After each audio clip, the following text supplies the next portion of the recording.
toutes et à tous, bienvenue dans Flash Maths, des maths rapides et efficaces.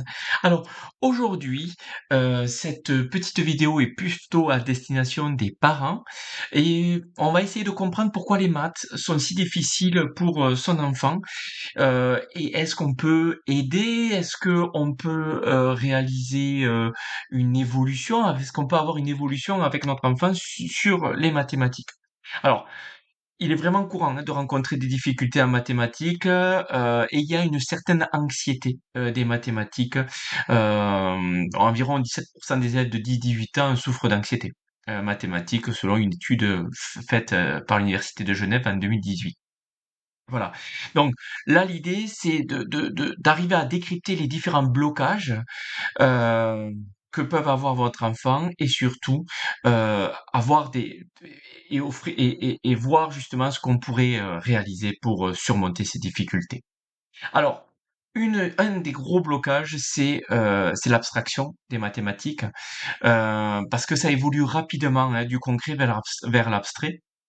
On passe, en maternelle, en élémentaire, sur des objets tangibles. On a 2 pommes, on en rajoute 3, ça fait combien de pommes? Et donc on les voit les pommes, et on peut facilement les compter et on arrive petit à petit, bien sûr, pas du jour au lendemain, à des symboles. On les rencontre déjà à partir de l'année de 5e et on manipule ces symboles, ces variables-là, où on va dire, beh, X pommes plus, 2x pommes, ça fait combien, de pommes? Et là, c'est beaucoup plus abstrait et donc ce passage-là, il est, assez compliqué. Donc déjà en 5e, 4e, on rencontre du coup ces lettres, donc ces variables, et on arrive à partir de l'année de 3e, même si en 5e, 4e, on en parle déjà, mais on a tout un travail déjà, fait qu'on réalise en 3e sur les fonctions, où là, on manipule ces expressions littérales de façon plus poussée. On voit de la géométrie en primaire ou même au collège, de la géométrie euclidienne, donc de la géométrie, que l'on peut tracer, à de la géométrie non euclidienne et même des nombres, que l'on peut pas trop percevoir, les nombres complexes en première et terminale. Donc tout ce qu'on ne peut pas percevoir, c'est quand même, compliqué. Et ce passage du concret à l'abstrait, c'est vraiment un très gros saut cognitif, pour les élèves. Même si on y va petit à petit, il peut y en avoir certains qui bloquent à partir de là. Voilà. Il y a aussi la spécificité du langage mathématique, hein. Les mathématiques, c'est un langage, à part entière, hein. C'est une langue étrangère, on pourrait même dire ça, qui nécessite du coup une adaptation et un apprentissage spécifique et une certaine rigueur. Il y a un vocabulaire précis, il y a des notations symboliques précis, et il y a une rigueur, qui est assez grande. C'est-à-dire que si, on a une erreur de signe, une erreur de parenthèse et ça peut, rendre faux tout le résultat et invalider complètement tout un raisonnement. Donc là, cette rigueur-là, elle est plus rare dans d'autres matières. Voilà. Et donc, dans le vocabulaire précis, dans tout ce qui est lexique, le pour tout, il existe, si et seulement si. Faut bien comprendre tout ça. Le appartient, à, égal. Attention, ça veut pas forcément dire la même chose que un égal dans la vie, quotidienne. Voilà, il y a plein de choses comme ça. Abscisse, voilà. Les notations symboliques. Alors, j'ai mis des notations, plutôt qu'on rencontre, au lycée, la notation de somme, d'intégrale, de limite, mais on en rencontre énormément aussi, au collège, comme appartient à, parallèle, perpendiculaire, parallèle à, pardon, perpendiculaire à, et ainsi de suite. Donc voilà, donc tout ça, on peut avoir des difficultés, on peut être bloqué par tout ce nouveau langage mathématique. Et après, une autre chose qui est quand même aussi, qui peut être, compliquée, c'est le manque de sens pour les élèves, et donc, pour votre enfant. Bon nombre disent: «Mais à quoi ça sert d'étudier les polynômes du second degré?» Par exemple, mais on peut très bien, à l'image du collège, à quoi sert le théorème de Pythagore? À quoi sert d'appliquer le théorème de Thalès? À quoi sert Voilà, il y a le «à quoi sert» et justement le «à quoi ça sert», donc sans avoir une perception de l'utilité, ça peut, démotiver et donc, effondrer toute la motivation que vous pouvez avoir, votre enfant sur les mathématiques. Voilà. Et donc, c'est sûr que, des fois, il y a des élèves qui peinent à s'investir dans des concepts abstraits lorsqu'ils ne voient pas leur application dans leur vie quotidienne ou future. Voilà. Donc pour moi, et c'est pour ça que je le résume sur la partie droite, le problème c'est que l'enfant euh, comprenne que ce concept est complètement déconnecté de la réalité et donc il se démotive et se désengage. La solution, elle est de deux ordres. Elle est il y a deux solutions possibles. Soit relier les mathématiques à des applications concrètes, jeux vidéo, architecture, finance. Ça peut vraiment tripler l'engagement. Mais aussi et surtout, j'ai envie de dire, comprendre que les mathématiques, c'est une gymnastique de l'esprit pour résoudre tous les problèmes de la vie. C'est-à-dire, les mathématiques permet, d'avoir ce raisonnement déductif. Si on a ça, alors on a ça. Et donc, d'avoir ce cause-conséquence qu'on a dans la vie quotidienne, qu'on a dans la vie de tous les jours, du style: «S'il pleut, alors je prends un parapluie». C'est quelque chose de très simple du coup, cette phrase que je viens de vous dire, mais ça se résume dans tous les «si alors». Si je dépense tel argent, alors est-ce que je vais avoir assez d'argent si j'ai tel prêt, telle dépense, telle dépense. Voilà. Et quand je parle de résoudre des problèmes de la vie de tous les jours, c'est du style aussi, ben voilà, j'aimerais repeindre toute ma chambre d'un bleu. Voilà, il faut que j'arrive à trouver combien de pots je dois prendre. Je vais pas prendre un pot et puis après, à nouveau, une fois que j'ai fini mon pot, je me dis ah bon, ben, c'est pas grave, je vais en acheter un autre et laisser le temps que ça sèche, le temps que finalement j'aille acheter un autre pot pour après avoir des traces partout sur les murs. Donc ça, bien sûr que ça, ce n'est pas jouable.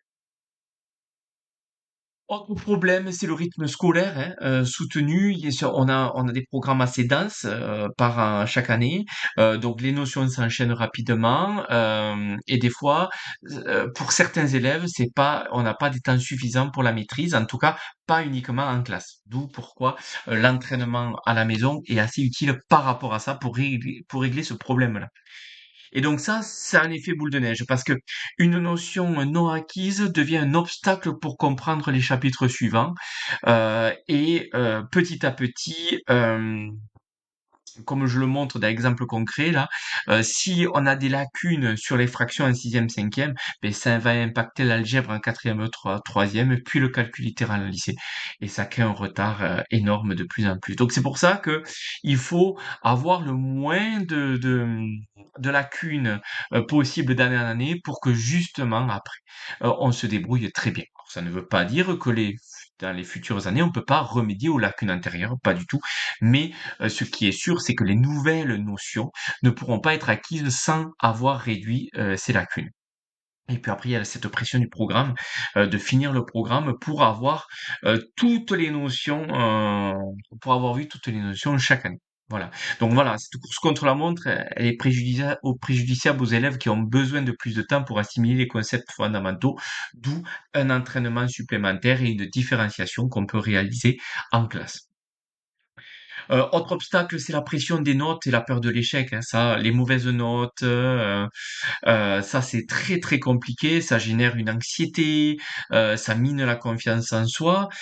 Si on a, un professeur qui réalise des évaluations, constantes, ça peut être bien pour le professeur parce que ça prend le pouls de la classe et ça permet de voir sur quoi, améliorer, heu, son enseignement, mais ça peut être aussi négatif pour l'élève qui transforme cet apprentissage en course au point et plus du coup sur ben, là je vois qu'est-ce qui ne va pas dans mon travail. Voilà. Ça peut, et donc du coup, il y a aussi une peur de l'erreur, une peur de l'échec qui bloque l'initiative et l'expérimentation. Or, l'initiative et l'expérimentation, c'est la clé des mathématiques. Les mathématiques, c'est à coup de essai-erreur. Ben, on teste, on tente, on n'y arrive pas, et ben, on passe à un autre stratagème. C'est ça le but des mathématiques. Voilà, et donc cette anxiété, ça peut réduire les performances de 20 à 30 donc des performances, ce qui est énorme. Donc ça, c'est des choses qu'il va falloir remédier. Voilà. Alors l'importance de la mentalité, le mindset, j'ai essayé de traduire mindset, mentalité, mais c'est pas forcément peut-être une bonne chose. C'est éviter d'avoir une mentalité fixe du style je suis pas doué en mathématiques, c'est trop difficile pour moi, je n'y arriverai jamais. L'erreur ou justement dans notre mental, l'erreur est vécue comme un échec. Ça va limiter le potentiel et ça va renforcer l'anxiété. Le but, c'est quand votre enfant dit une phrase comme ça, de le reprendre en ayant un côté positif. Voilà, donc d'où une mentalité croissante. C'est pas je suis pas doué en maths, c'est je peux progresser avec de l'effort. C'est difficile, mais je vais apprendre. Je n'y arrive pas encore et pas je n'y arriverai jamais. Voilà, là c'est pour montrer que oui c'est difficile. Oui, on a fait des erreurs, mais on a un potentiel de progression parce qu'on va essayer, on va faire d'autres choses pour progresser. Ça va améliorer les performances de 30 à 40%. Il faut encourager la persévérance de votre enfant et même célébrer les efforts plus que les résultats immédiats. On a réalisé des efforts sur certains points, oui, tu as 8 sur 20, d'accord, très bien, mais tu as réalisé des efforts sur ce point parce que tu n'y arrivais pas avant sur telle et telle chose. Voilà, ça va améliorer grandement le travail pour votre enfant. Pareil, pour avoir des éléments pour aider au mieux votre enfant. Mais des pratiques régulières. Il vaut mieux 15-20 minutes par jour de révision ou d'exercice d'entraînement, en plus des exercices que donne le professeur, plutôt que des sessions longues de 1 heure, 2 heures à réviser. Ça va décourager parce que si on n'y arrive pas au bout d'un quart d'heure, 20 minutes, une demi-heure, y passer 1 heure, 2 heures, ça va être très très compliqué, ça va être même contre-productif. Au contraire, la régularité permet d'ancrer les concepts. Visualiser, manipuler, utiliser des diagrammes, des schémas, des objets concrets pour rendre tangibles les concepts, ça c'est bien, notamment en géométrie, en fractions et dans les proportions.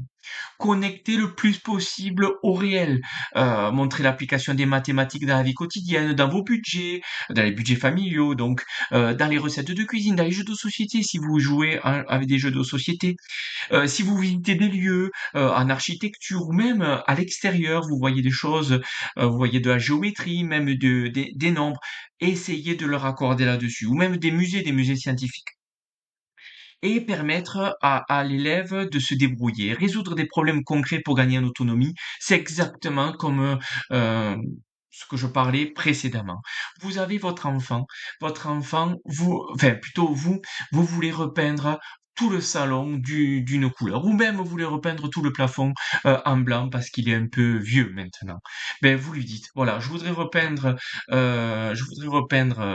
en blanc tout le mur et je voudrais choisir cette peinture parce qu'on me l'a conseillé. Il faut que tu me dises combien de bidons de peinture euh, je dois acheter en tenant compte le nombre de passages, le nombre de couches, ainsi de suite. Il faut qu'il se débrouille. Et c'est des mathématiques. Et au final, vous le faites vous déjà. Mais euh, quand votre enfant va voir que il a une certaine responsabilité et qu'il faut qu'il puisse prendre en compte des concepts mathématiques pour gagner en autonomie, ben ça va l'aider à faire des mathématiques. Voilà. Et surtout, encourager votre enfant à poser des questions, c'est-à-dire à solliciter l'enseignant, et même vous. Voilà, ou un tuteur. Quand je parle de tuteur, c'est dans un tuteur dans un sens large, c'est-à-dire un élève, un camarade, un ami euh, qui est qui a plus d'aisance dans les mathématiques, qui va pouvoir l'aider. Ça peut être du coup un surveillant, ça peut être donc l'enseignant, ça peut être vous, ça peut être un frère, une sœur, un cousin, peu importe. Mais surtout, ne jamais laisser s'installer les incompréhensions. Donc, conclusion vraiment à retenir. Donc, les difficultés en mathématiques, elles sont multifactorielles et ne reflètent pas, surtout pas l'intelligence générale de votre enfant. Surtout pas dire que votre enfant, enfin vous le dites pas, mais surtout que eux, ils ne s'ancrent pas en se disant, ben mon enfant, il est pas intelligent. Pas du tout. C'est pas lié à ça. il y a plein de blocages et donc j'espère que cette vidéo vous a permis de comprendre l'ensemble des blocages et surtout comment on peut y remédier. Que chaque enfant peut progresser avec différentes stratégies adaptées et je ferai des vidéos en lien avec ça bien sûr. Et que votre enfant a besoin de soutien et de votre compréhension, afin de progresser énormément. Surtout aussi, n'hésitez pas à communiquer régulièrement avec les enseignants de votre enfant parce que ça va être un point clé pour mieux comprendre encore plus votre enfant. Voilà.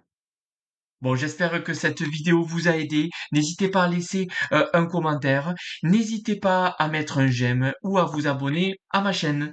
Allez, je vous laisse passer une bonne journée et en avant les maths!